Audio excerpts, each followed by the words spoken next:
sus deberes, sus derechos, sus obligaciones y las normas. Tablero Jurídico, la exposición más completa en el marco jurídico. En Tablero Jurídico, temas de actualidad y la noticia jurídica del día. Tablero Jurídico, con la dirección del doctor Luis Ernelio Palacios. Tablero Jurídico.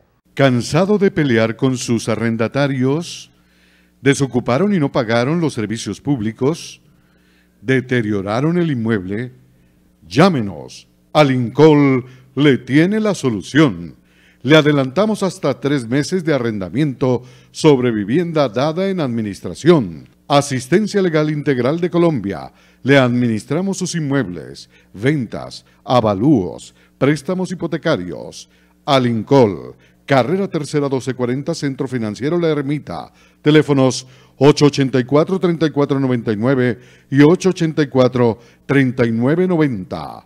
Los invitamos para que sintonicen en el canal SET el programa Tablero Jurídico de lunes a viernes de 3 a 4 de la tarde en directo, para que usted conozca cuáles son los derechos en materia laboral y de la seguridad social, el derecho a la familia, el derecho constitucional, el derecho laboral, entre otros, porque usted debe conocer cuáles son esas normas jurídicas que le regulan cada uno de sus actos. Amables televidentes, tengan ustedes muy buenas tardes. A partir de este momento y hasta las 4 estaremos acompañándoles como de costumbre en este su programa Tablero Jurídico, un espacio pedagógico que le orienta en torno a lo que son sus derechos en materia laboral y de seguridad social, el derecho civil, el comercial, el de familia, el constitucional y el derecho a la salud. Usted puede marcar el 331-2265, 331-2265 o en su defecto escribirnos a nuestros correos electrónicos y nosotros vamos a resolverles sus inquietudes allí, en vivo y en directo, para que usted no tenga que acudir ante el abogado, usted no pierda la oportunidad de conocer sus derechos y reclamarlos ante las entidades encargadas de reconocer los mismos. Vamos pues a su programa Tablero Jurídico a escuchar sus inquietudes, lamentando lo que pasó el día domingo pues con el presidente de la República, que ha objetado, se ha negado a la sanción de la ley que, entre otras cosas, constituye ese marco jurídico para la justicia especial de paz. Eso se veía venir, fueron casi 7 artículos que fueron objetados por el presidente de la República y es un tema que queremos ahondar un poquito en él en el transcurso del programa, porque ahorita vamos con Televidente en Línea. Buenas tardes. Buenas tardes, doctor. ¿Cómo me le va, señor? Bien, gracias. Laura Luis Alfonso. Don Luis Alfonso, ¿dónde nos llama? Del barrio Calizo. Del barrio Calizo. ¿Y su inquietud cuál es? Doctor, tenía una preguntita, unas 2 preguntitas. Necesitaba saber una demanda por culpa patronal, ¿cuántas veces se pueden aplazar? Porque esperé año y medio una audiencia, la primera, y el 6 de febrero de este año, según la abogada de la empresa que estaba incapacitada. Entonces me volvieron a dar otra vez audiencia para junio. Entonces yo necesitaba saber cuánto se puede demorar una audiencia. Y lo segundo, que la empresa, yo firmé contrato el 6 de enero del 2015, y yo necesitaba saber si yo tengo liquidación, sí o no, porque no he vuelto a firmar contrato porque tuve un accidente, y me dicen que lo único que me den son vacaciones del 2017 y 2018. Que porque ya me consignaron cesantía, me pagaron prima y lo que tienen que dar pues ellos por ley. Entonces yo necesitaba saber si tengo liquidación o no, de esa, o solamente lo que ellos dicen que solamente vacaciones 2017-2018. Cuando usted dice que si tiene liquidaciones, ¿a qué se refiere? ¿A las prestaciones sociales en términos generales? ¿O qué tipo de liquidación dice usted? Ellos me están pagando todo, pues yo necesito saber el tiempo, ¿no? Que yo desde el 2015 hasta la fecha no firmo contrato. Correcto. ¿Su contrato firmado inicialmente a qué término fue? Primero yo firmé que eran 3 meses de contrato, ¿no? Correcto. Pero pero en ese trayecto ya me fueron renovando y a los 9 meses me accidenté. Llevaba 9 meses trabajando cuando se accidentó. Sí, señor. ¿Y desde el primer contrato usted no ha vuelto a renovar? No, señor. O sea que usted firmó un contrato por un término inicial de 3 meses Sí, y esos señor. 3 meses se fueron prorrogando hasta que a los 9 meses usted sufrió un accidente de Sí, trabajo. señor. La pregunta suya, o la segunda pregunta, es saber si ese contrato se mantiene o qué sucede porque usted no ha firmado. Sí, señor. Bueno, vamos entonces a Muchas resolverles gracias, doctor. a usted, Muy don Luis Alfonso, que nos llama desde el barrio Calizo y nos pregunta cuánto tiempo o cuántas veces puede aplazarse una audiencia en una demanda. Pues bien, el Código Procesal Laboral y de la Seguridad Social, en armonía con el nuevo Código General del Proceso, no establece, digamos, una fecha o un número de días en que las audiencias se puedan aplazar. Lo cierto es que los procedimientos cada día tienden a ser mucho más diligentes, más ágiles, por lo que se busca a través del procedimiento en cualquiera de sus áreas, sea procedimiento civil, sea penal, sea laboral, cualquiera de las áreas que tiene una ritualidad establecida en los códigos procesales, lo que busca en términos generales es garantizar la efectividad de un derecho sustantivo. En el caso que usted nos comenta, estamos hablando de un proceso ordinario laboral. Tiene unas etapas. Usualmente, con la última reforma que se hizo, un proceso no puede demorar más de 1 año a partir del momento en que se admitió para dictar la respectiva sentencia. La norma dice que si en 1 año no se ha dictado sentencia sobre ese proceso, pues se lo retiran al juez, se lo van a conocer a otro funcionario, en ese caso, quien debe fallar dentro de 6 meses siguientes. Estamos hablando de que son en total 18 meses o año y medio lo que puede demorarse un proceso. Esa es la ritualidad, esa es la formalidad, lo que establecen los códigos procesales. Sin embargo, no debemos olvidar que estamos en un país como Colombia, en donde los funcionarios en su mayor parte, no todos, hacen un esfuerzo inmenso por aplicar la ley incluso antes de los términos establecidos en los códigos. Tenemos ejemplos de algunos casos donde un funcionario puede fallar en 2 meses, en 3 meses. He tenido procesos de esa naturaleza. Como también he tenido procesos en el pasado que han transcurrido 10 años y aún no se ha definido. Recordemos que los procesos tienen varias etapas dependiendo las cuantías. Un proceso que es de conocimiento, como en este caso de un juez laboral, puede llegar después de ese juez laboral del circuito, acudir ¿a dónde? Por apelación o por consulta al tribunal, sala laboral. Si hay inconformidad cuando se emita el fallo en segunda instancia, pues simplemente se puede invocar el recurso extraordinario de casación y va a la corte, donde también puede demorarse mucho tiempo. Si sumamos los tiempos de un juzgado laboral, que son los más diligentes, diríamos así, puede demorarse 1 año, año y medio en un juzgado laboral. Va a un tribunal y puede demorarse 1 mes, 2 meses, 3 meses para desatar el recurso en el evento en que haya sido invocado por la parte vencida. O puede demorarse 5, 6, 7, 8 años. Todo depende de la congestión que tenga el magistrado o que tenga el juez de conocimiento. Y allí va a la corte, donde tampoco se tiene un término fijo. O bueno, a pesar de tener unos términos fijos entre los cuales pueden resolver, casi nunca esos términos aplican para los operadores judiciales. Ni el juez, ni el magistrado en el tribunal, y menos el magistrado en la Corte Suprema de Justicia, Sala Laboral, tienen un término específico. Pero hablando de término específico, hacemos mención a la pregunta que usted nos dice: ¿cuántas veces se puede aplazar una audiencia? Si usted tiene una audiencia para el mes de febrero, la norma dice que cualquiera de las partes, minutos antes de iniciar la audiencia, puede solicitar el aplazamiento por alguna circunstancia. Eso es permitido. En esta ocasión lo hizo el abogado de la empresa demandada, también lo puede hacer el abogado que lo está representando a usted. Eso es válido. No obstante, lo que dice la norma es que dentro del menor tiempo posible el juez debe fijar la fecha y la fijación de una fecha va a depender de esa congestión que tenga el funcionario. Él revisa su agenda y dice, lo podemos ubicar para 1 mes, 2 meses, 3 meses, 6 meses, según como lleve ya el organigrama en materia de programación de audiencias.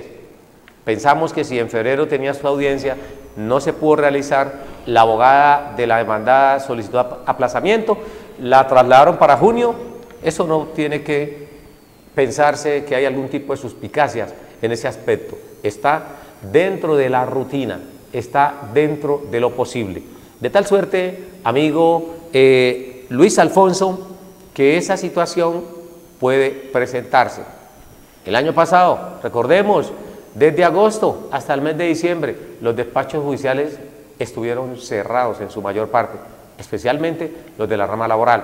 No tenían una ubicación y estuvieron deambulando, como sucedió en el 2008 cuando la bomba aquella que destrozó parte del Palacio de Justicia. Entonces, en este momento, como casi todos los procedimientos son orales, se están evacuando de forma rápida. Lo más probable es que en esa última audiencia se pueda ya evacuar pruebas, alegarse y emitirse el fallo correspondiente para que usted vea garantizado su derecho. La segunda pregunta que usted nos formula es en torno a, bueno, esta otra pregunta sobre la liquidación de su contrato. Se la vamos a resolver, pero antes tenemos televidente en línea. Buenas tardes. Buenas tardes. ¿Cómo me le va, mi señora? Bien, gracias a Dios, doctor. ¿Su nombre cuál es y de dónde nos llama? De aquí de Cali, del barrio Marroquín. Del barrio Marroquín. ¿Y su nombre, mi señora? María Santos. Doña María Santos. ¿Cuál es la inquietud, doña María Santos? Doctor, pues la inquietud mía es que yo le quería preguntar. Resulta de que yo hace 2 años, como yo soy desplazada, el Estado me incluyó a una pensión.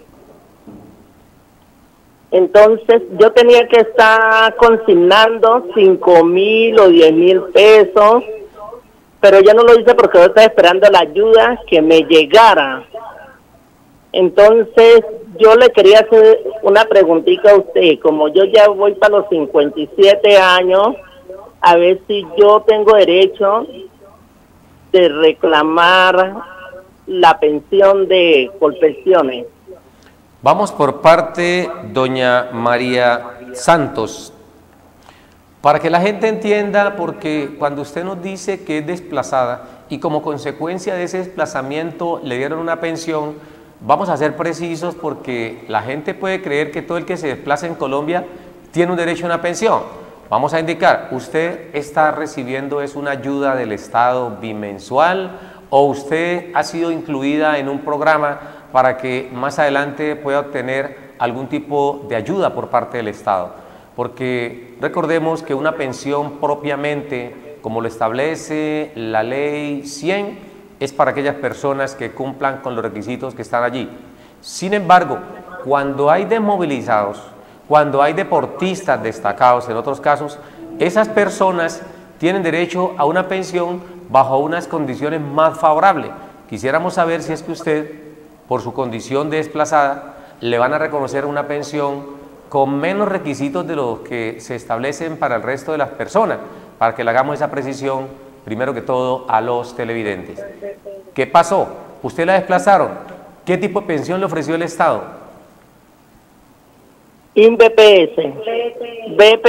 Bueno, estamos hablando de los BES, de los beneficios económicos periódicos, donde usted paga cualquier tipo de aporte que usted pueda, según sus ingresos, 5.000, 10.000, 20.000, 30.000 pesos, y más adelante le reconocen un, como lo dice el nombre, beneficio económicos periódicos que están hoy publicitando y a gran escala los funcionarios del Estado. ¿Usted se refiere a eso? Bueno, se nos ha caído la comunicación, sin embargo, estamos aquí prestos para que doña María Santos nos entre a aclarar, porque puede generar confusión, porque algunas personas que observan este programa dicen, si a la señora María Santos le dieron una pensión por desplazada, pues ¿cuántos desplazados tenemos? Más de 6 millones de desplazados, y todos van a buscar que le reconozcan una pensión.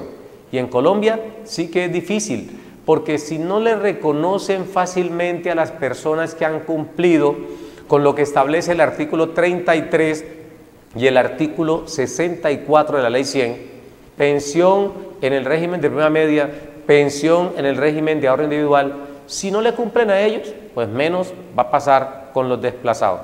Aquí hemos dicho que, si bien es cierto, el Estado en algunas ocasiones busca generar algún tipo de ayuda a las personas, es una situación de calamidad, una situación en ocasiones vergonzosa, lo que el Estado ofrece a esas personas, porque los beneficios económicos periódicos que fueron creados con el Acto Legislativo 01 del año 2005, Acto Legislativo 01 del 2005, no constituyen una verdadera ayuda a las personas.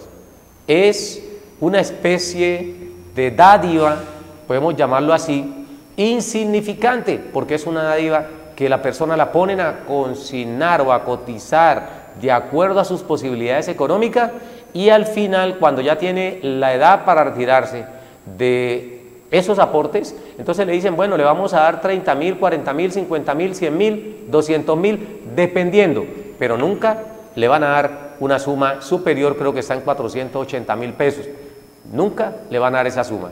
Y para que le den ese valor, tiene que tener mucho dinero depositado. Es un ofrecimiento infame. ¿Por qué dijimos un ofrecimiento infame en ese aspecto? Porque casi nunca constituye siquiera los 100 o 150.000 pesos lo que le entregan a las personas. Es de alguna manera una burla, porque si las personas que devengan como pensión un salario mínimo legal mensual vigente se quejan de que es insuficiente, ¿qué puede pasar con una persona como usted, doña María Santos, que le entreguen 100 o 150.000 pesos mensuales para subsistir? Y en algunos casos, siendo una madre cabeza de hogar, que no va a depender esos 150.000 pesos para ella únicamente, sino para también otros miembros de la familia. ¿De qué puede alcanzar? Eso hay que replantearlo, porque siempre lo he dicho, desde que comenzaron a socializar este tipo de ayuda, que eso es un engaño para la gente. Veremos qué sucede más adelante, porque aquí el Estado lo que se ha propuesto es socializar a todo lugar lo que es la pobreza, y creernos que estamos en un país europeo donde todo el mundo tiene un ingreso suficiente para poder vivir en condiciones dignas. Y para poder vivir en condiciones dignas no se pide ni siquiera un mínimo, ni siquiera eso, pero que tampoco sea esto de los beneficios económicos periódicos, porque si la persona está ahorrando allí, depositando su dinero, es para que le den una mejor rentabilidad. Lo peor de estos bis o beneficios económicos periódicos es de que si la persona fallece, eso no le queda a los deudos como masa herencial o como una pensión de sobreviviente, como sucede cuando la persona está en el sistema pensional. Eso no va a quedar haciendo parte de la universalidad de bienes para efecto de liquidar a través de una sucesión. Esto se pierde completamente, y ahí pienso que hay una decisión, digamos, injusta de parte del Estado. Esperemos a ver qué nos dice doña María de los Santos, qué tipo de ayuda le ofrecieron. Va a cumplir 57 años. Lo cierto es que la ayuda depende de lo que usted haya aportado a los beneficios económicos periódicos. Vamos con Televidente en línea, y ya retomamos entonces con el amigo Luis Alfonso, que está en línea ahí en el barrio Calizo, pendiente que leemos la segunda respuesta a la pregunta que nos formuló. Buenas tardes, Televidente en línea. Buenas tardes, doctor. Bien, gracias. ¿Quién nos llama? Habla Carlos de aquel barrio Calizo. Don Carlos del barrio Calizo. ¿Cuál es su inquietud, don Carlos? Doctor, tengo una preguntita. Resulta que yo cumplí 400 días de incapacidad y yo saqué conceptos desfavorables de una cirugía que me hicieron. Entonces lo que yo necesitaba saber, ¿por qué si pasó la EPS, los papeles al fondo, después del 180 días, me sigue pagando la EPS? y no el fondo de pensiones. Correcto. Usted quiere saber por qué le sigue pagando la EPS después del día 180 y no la administradora de fondos de pensiones.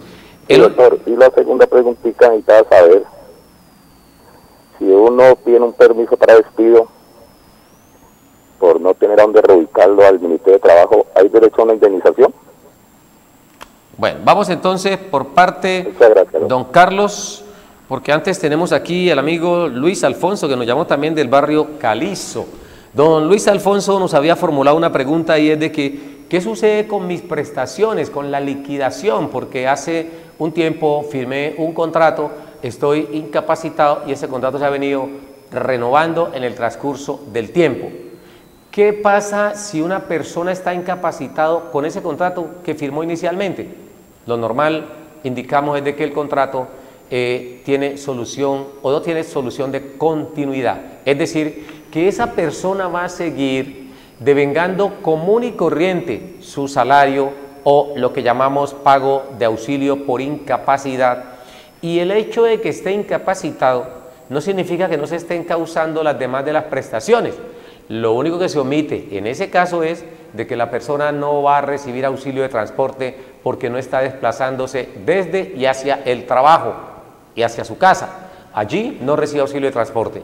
El resto de prestaciones sociales, aquí hace mención el señor Luis Alfonso, que nos llama del barrio Calizo, como salario, cesantías, interés a las cesantías, vacaciones, todo se sigue causando común y corriente porque la relación laboral está vigente en el tiempo.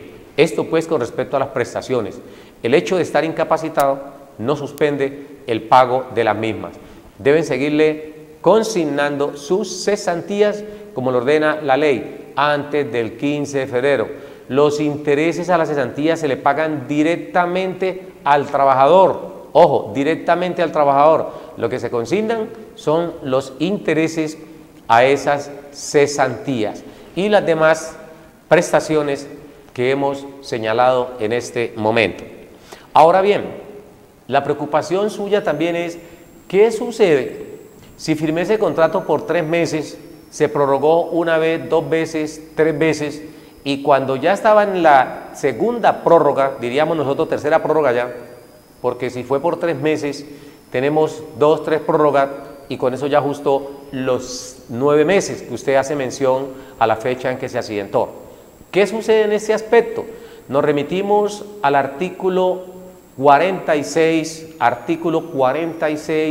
Código Sustantivo del Trabajo, donde establece que el contrato puede pactarse a término fijo, inferior a 1 año. Sin embargo, ese artículo 46, Código Sustantivo Laboral, indica que si un contrato se pacta a término fijo y el término es inferior a 1 año, después de la tercera prórroga no puede prorrogarse por un término inferior a 1 año. En su caso, pactó un contrato a 3 meses. A los 9 meses, es decir, estábamos en la segunda prórroga o tercera prórroga ya, usted sufre un accidente, lamentablemente, de trabajo. En ese evento, haya o no sufrido usted un accidente de trabajo, cuando se venza la tercera prórroga, ojo, no se puede confundir el término inicialmente pactado con las prórrogas. Los primeros 3 meses es el término que se pactó inicialmente.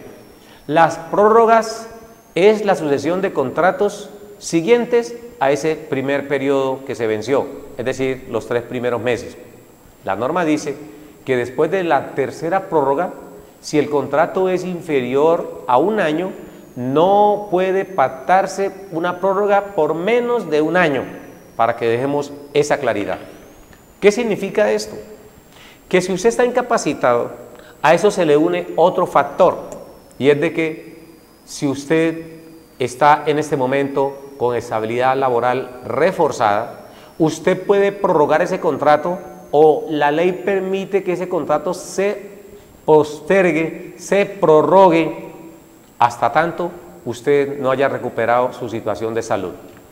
Si por alguna circunstancia usted jamás vuelve a recuperar el 100% de su salud y ostenta a partir de una calificación la condición de discapacitado debidamente calificado, en ese evento ya de por vida usted va a tener ese fuero de estabilidad laboral reforzada por discapacidad o por encontrarse en situación de debilidad manifiesta, que entre otras cosas puede resumirse como un mismo elemento protector de la estabilidad laboral reforzada. No obstante, siempre hemos dicho a través de este medio que el hecho de que una persona tenga esa condición de trabajador calificado o reforzado con estabilidad laboral, eso no significa que pueda hacer lo que él considere pertinente, lo que él quiera. Él debe ceñirse siempre estrictamente a lo que es el contrato de trabajo. Una persona con ese fuero no puede hacer lo que quiera en la empresa. Él debe sujetarse y cumplir con las obligaciones de todo trabajador frente a su empleador. Y viceversa, el empleador debe sujetarse a la ley y cumplir a cabalidad, no solamente con esa protección que amerita el trabajador, sino además con las obligaciones del empleador, pagarle el salario, mantener la afiliación de la seguridad social, las prestaciones sociales y por supuesto no someterlo a persecución ni llevarlo a una situación de indignidad. Hay que respetarle esos derechos. De esta manera le indicamos en otro programa a otro televidente que es necesario que la relación laboral desde un comienzo hasta el final se mantenga como debe ser, porque debe haber un agradecimiento recíproco del trabajador frente al empleador y del empleador, por supuesto, a ese trabajador. El primero, porque está recibiendo la oportunidad en un país como Colombia de tener un trabajo y un trabajo formalizado, es decir, con todo lo que tiene que ver el estamento de seguridad social, con todo lo que tiene que ver con las prestaciones sociales. En ese caso, hay un agradecimiento del trabajador frente al empleador y, por supuesto, de este último frente al trabajador, porque igual ese trabajador es el que permite que él, de alguna manera, pueda acrecentar su riqueza, su estabilidad económica en la empresa. Se debe a la fuerza de trabajo que tienen allí, porque no le pagan en muchos casos lo justo. Ya de esto, que es una doctrina marxista de hace muchísimos años, se ha hablado porque el solo dinero no produce rentabilidad. Lo que se produce rentabilidad es la explotación de una mano de obra, porque no se le paga lo justo. Cuando yo tengo dinero, ese solo dinero no va a producir riqueza, debo invertirlo. Y lo invierto en fuerza de trabajo. Por eso la fórmula de los economistas marxistas es dinero, trabajo, dinero incrementado, para parodiar un poco una expresión que hace muchos años estuvo en apogeo. Allí está el énfasis que hacemos para que mantengan una buena relación en ese trabajo, en esas condiciones laborales. Vamos finalmente a responderle al señor Carlos, que nos llama de Calizo y nos dice: tengo 400 días de incapacidad aproximadamente, ya excedieron los límites. Sin embargo, a pesar de que la ley dice que después del día 180 debe pagar la administradora de fondos de pensiones, me sigue pagando la EPS. Creemos haber escuchado algo similar, don Carlos, que nos llama desde Calizo.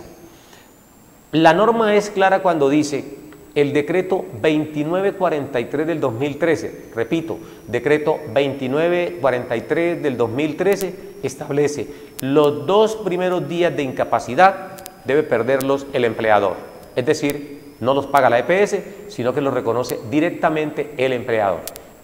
Del tercer día hasta el día 180 debe pagarlo, debe reconocerlo la EPS si el origen de la patología es común, bien accidente, bien enfermedad.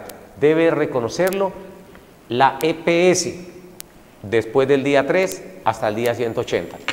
Y continúa la ley diciendo que después del día 181 debe trasladarse esa responsabilidad al fondo de pensiones.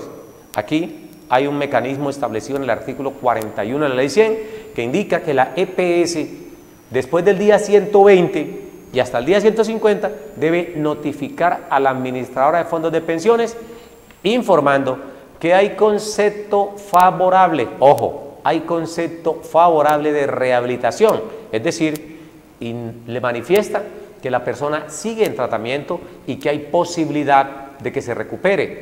En consecuencia, mientras se produce esa recuperación del estado de salud, a la persona se le debe seguir pagando las incapacidades, y esto es a través del fondo de pensiones.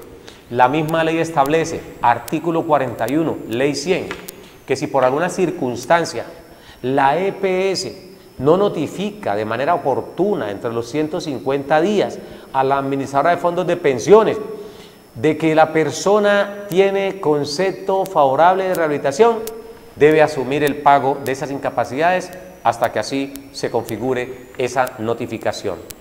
Esto para darle respuesta pues al amigo Carlos, que nos llama de Calixto, porque después del día 181 la administradora de fondos de pensiones aún no ha recibido la notificación de la EPS para que asuma ella el pago de las incapacidades. Agreguémosle más a esto, don Carlos, porque sabemos que usted está allí al pie de su televisor escuchándonos en este momento.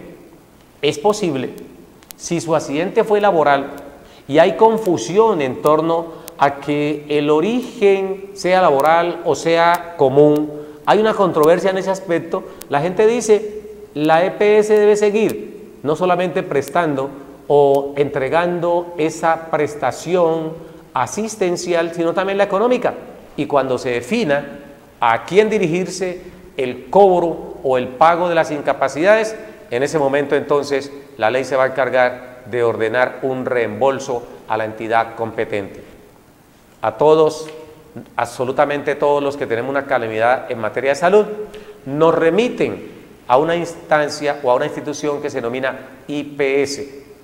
La IPS no mira si es de origen laboral, si es de origen común, debe atenderlo y por supuesto en esa atención le debe consultar a la persona cómo ocurrió el accidente o cómo fue la enfermedad y con eso entonces procede a enrutar el cobro frente a su EPS si el origen es común o frente a su ARL si el origen es laboral, pero nunca negarle la prestación del servicio porque lo que se busca es avalar o garantizar el derecho más universal de todos los que tenemos en la Constitución política como lo es el derecho a la salud.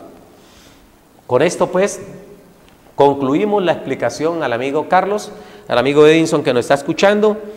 Bueno, vamos entonces con televidente en línea. Buenas tardes.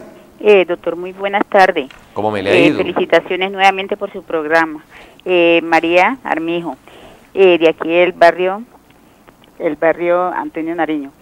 Doctor, quiero hacerle una pregunta respecto a lo que usted acabó de explicar ahora de las incapacidades. Ejemplo, cuando es de tránsito, ¿quién la asume? ¿La aseguradora o la empresa donde la persona está trabajando? Porque es que esta persona ya ha tenido 3 incapacidades desde la vez que estuve en el accidente de tránsito que yo le consulté hace días ya. Sí, señora. Él ya le mandaron primero 5 días, ya la otra semana otros 5 días y esta semana otros 5 días. Entonces quiero saber, pues para saber, pues no, para estar con la asesoría también, ¿quién la asume? ¿La aseguradora o de la póliza o la empresa? Cuando usted me dice de accidente de tránsito, usted nos recuerda un poco al suscrito y a los televidentes. La persona de quien usted o a nombre de quien usted está consultando tuvo un accidente de tránsito. Sí, señor, un Perfecto. familiar. ¿Esa persona estaba trabajando formalmente? Sí, señor, estaba trabajando, pero no fue en el trabajo, sino que él salió a almorzar. Sí, cuando digo que se está trabajando formalmente, no es para indicar que haya sido un accidente laboral, sino que preguntamos si tenía su trabajo formalmente y un día cualquiera en su casa, en otra parte, se accidentó. Sí, él ya iba para el trabajo, a mediodía ya iba para el trabajo, después de tomar sus alimentos, iba para el trabajo. Y ahí fue donde tuve el accidente, no alcanzó a llegar al trabajo. ¿El vehículo donde se accidentó es propio o es de la empresa? Es propio de él. Bueno, perfecto. Entonces vamos a responderle a usted. ¿Cuánto lleva incapacitado? ya lleva 15 días, ya más de 15 días. Correcto, 15 días incapacitada. Doctor, muchas gracias. A usted, doña María Armijo, por consultarnos a esta hora y permitir que hagamos un poco de pedagogía con sus preguntas o con sus consultas. Entonces, miremos en torno a lo del accidente. Recordemos que aparte de esa vinculación que se tiene al Sistema General de Seguridad Social integral, donde el empleador que tiene unos trabajadores como dependientes está en la obligación de afiliarlo a su EPS, a la ARL, a la Caja de Compensación Familiar y a la Administradora de Fondos de Pensiones. Esas 4 entidades, por obligación, el empleador debe afiliar a sus trabajadores para garantizarles el riesgo en el cual se puedan ver inmersos, bien por ocasión de la actividad laboral o bien por una actividad netamente común, es decir, no relacionada con el trabajo.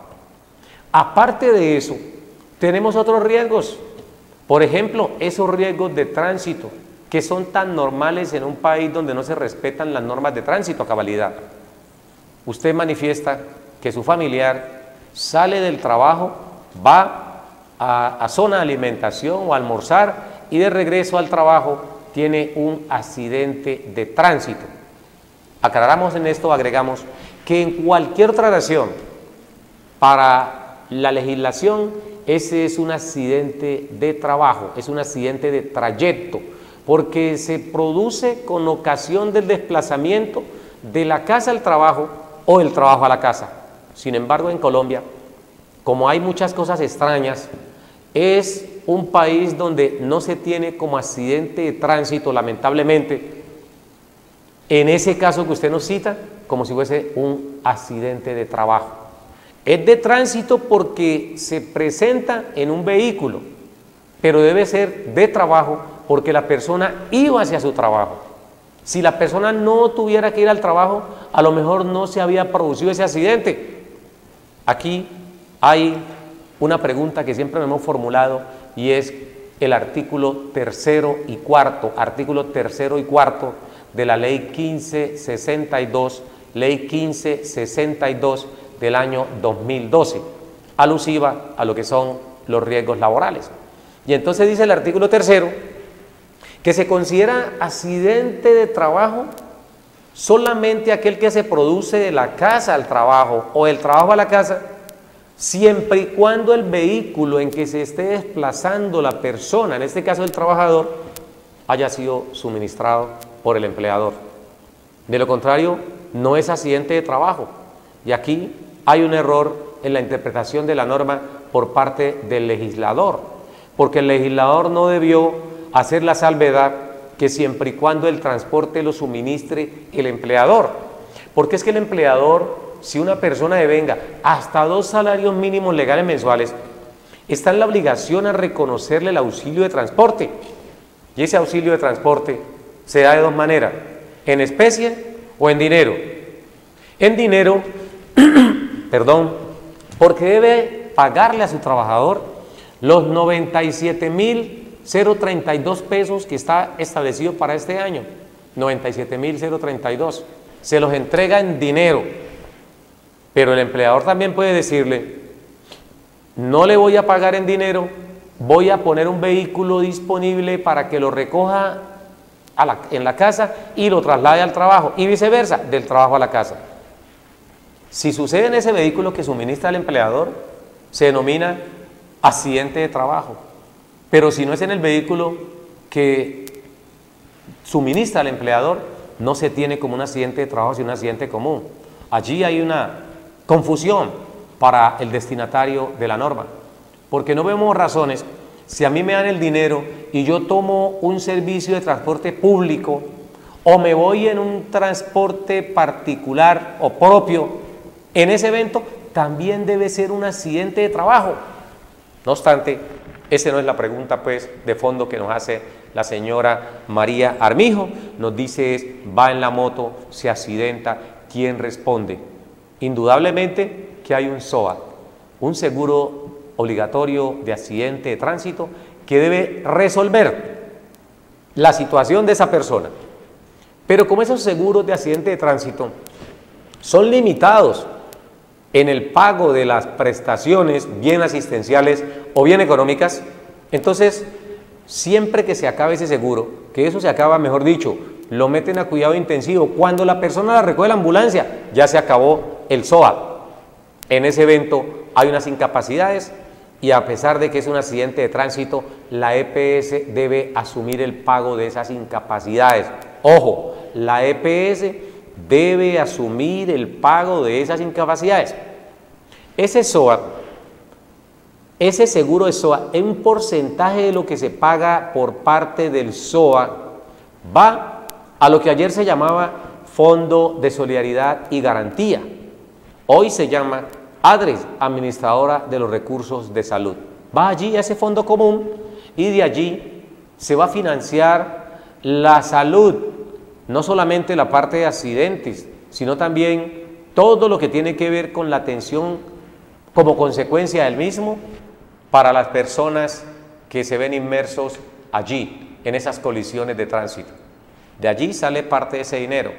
Pero si la persona además tiene su seguro formalizado a través del Sistema de Seguridad Social Integral, entonces una vez se agote esto del SOAT, debe asumir la EPS el pago de las incapacidades, porque al fin y al cabo entra como accidente común y no como accidente laboral. Ojalá, en el caso donde usted no está consultando, su familiar se recupere y se recupere bien. Pero si por alguna circunstancia pierde capacidad laboral o llega a tener, digamos, un porcentaje del 50 o más por ciento de pérdida de capacidad laboral, recordemos que tiene derecho a una pensión. Como el SOA no pensiona, entonces hay que reclamarlo ante la administradora de fondos de pensiones donde estaba vinculado, porque de hecho lo que dice la norma es que la administradora de fondos de pensiones garantiza la pensión en las modalidades de vejez, invalidez o de sobrevivencia.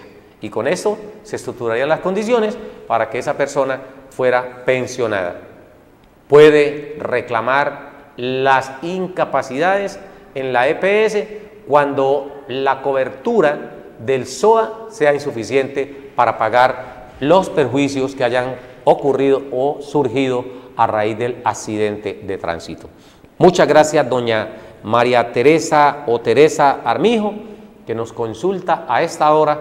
Recuerden, estamos en Tablero Jurídico. Un saludo muy especial a la gente de Alincol, Asistencia Legal Integral de Colombia, donde tenemos los abogados especialistas en este campo del derecho laboral y la seguridad social, del derecho civil, el comercial, el de familia, el derecho constitucional y el derecho a la salud, entre otros. Nuestros teléfonos aparecen allí en pantalla para que usted llame, programe su cita con anterioridad para que pueda ser atendido o atendida por nuestros profesionales del derecho. Igualmente saludamos a la doctora Ruth Milena Murillo González, una experta abogada también en derecho laboral y de la seguridad social, estudiosa de estos temas de la seguridad social que tanto interesan a nuestros televidentes. También a esta hora saludamos a la doctora Carmenza González, también integrante del pool de abogados de Asistencia Legal Integral de Colombia. Llámenos a nuestra línea de participación y obtenga respuesta inmediata a su caso. 331-2265, 331-2265, nuestras líneas de participación. Nos vamos con televidente en línea. Buenas tardes. Bueno, no ha sido más entonces por el día de hoy. Vamos a culminar el programa. Ya nos dicen por el interno que el tiempo se nos ha acabado, pero el programa Tablero Jurídico continúa mañana en punto de las 3 de la tarde y hasta las 4. Recuerden que este programa se transmite en repetición de 11 a 12 de la noche, por aquí, por el canal C, el canal de la comunidad. A todos ustedes, muchas gracias por comunicarse con nosotros. agradecerles por haber ampliado esta señal e invitarlos para el día de mañana. Un abrazo muy especial, unas buenas tardes y Dios los bendiga. Sus deberes, sus derechos, sus obligaciones y las normas. Tablero Jurídico, la exposición más completa en el marco jurídico. En Tablero Jurídico, temas de actualidad y la noticia jurídica del día. Tablero Jurídico, con la dirección del doctor Luis Ernelio Palacios. Tablero Jurídico.